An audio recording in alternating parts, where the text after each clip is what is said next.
Salutations à chacun et chacune de vous. Ici Suzanne Déborah-Jennings. J'espère que vous allez tous très bien. Je m'en viens faire une petite réflexion avec vous ce matin. Je ne suis probablement pas la seule qui l'a déjà fait, mais j'y vais avec ça. Peut-être que vous avez un état de santé qui est différent du voisin d'à côté. Vous savez que lorsque nous allons chez le médecin et que vous avez des médicaments à prendre, le médecin va toujours s'assurer de voir s'il n'y a pas d'incompatibilité entre les médicaments que vous prenez, si vous en prenez plus qu'un. Parfois, j'ai entendu des gens qui avaient des médicaments, exemple, pour la pression, qui ne pouvaient pas prendre des médicaments pour soigner la grippe, en tout cas pas n'importe quelle sorte. J'ai aussi des gens que je connais qui ont malheureusement un cancer et quand ils commencent leur traitement de chimio ou autre, on leur dit souvent ne prends plus ceci, ne prends plus cela, ça va interférer dans le traitement chimiothérapie ou autre. Donc, vous savez de quoi je parle. Je pense qu'on fait toujours attention pour qu'il n'y ait pas de combat entre les médicaments qu'on vous donne dans la mesure du possible.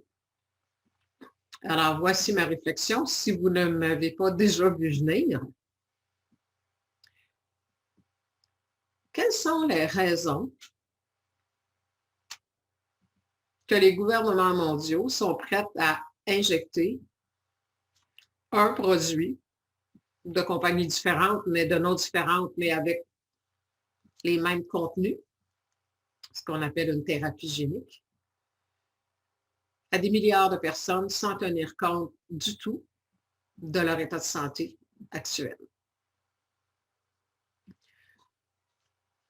Question comme ça.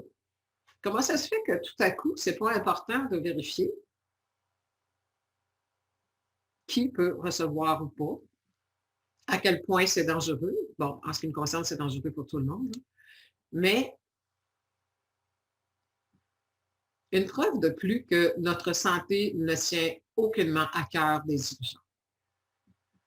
Car il y a des gens qui ont des allergies dans le monde, il y a des gens qui prennent des médicaments, comme je vous l'ai dit, il y a des gens qui ont toutes sortes de conditions de santé. Qu'est-ce qui va arriver avec quelque chose qu'on injecte, tout copier-coller, toute la même chose qu'on injecte dans le corps à tout le monde? Il y a possiblement des gens avec qui ça ne passera pas, puis de toute façon, je pense que c'est déjà commencé. C'était juste ça. Invitation à la réflexion. Comment on peut penser vraiment qu'on va sortir de la situation dans laquelle on est, qu'on va être vraiment protégé de quelque chose, que ça va vraiment donner quelque chose de bon et de bien pour notre santé, pour notre vie. Quand à quelque part, on nous met en ligne comme un troupeau, puis on pique, on pique, on pique.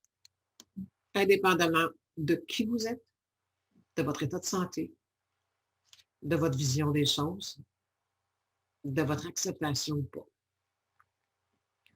Alors voilà. Poser ses limites, c'est savoir dire non. C'est votre corps, c'est votre santé. Si vous êtes en harmonie avec ça, je n'ai pas de problème avec ça. Dans la vie, chacun vit avec la suite de ses choix. Et je pense que là, oui, on nous injecte au cerveau depuis 1 an pour pouvoir nous injecter sous la peau. À nous voir. Voilà, c'était ma petite réflexion. Comment on peut injecter une solution quelconque sur l'humanité au complet sans tenir compte de chaque individu qui la constitue. Au revoir et bonne réflexion. Surtout, bonne décision. À bientôt.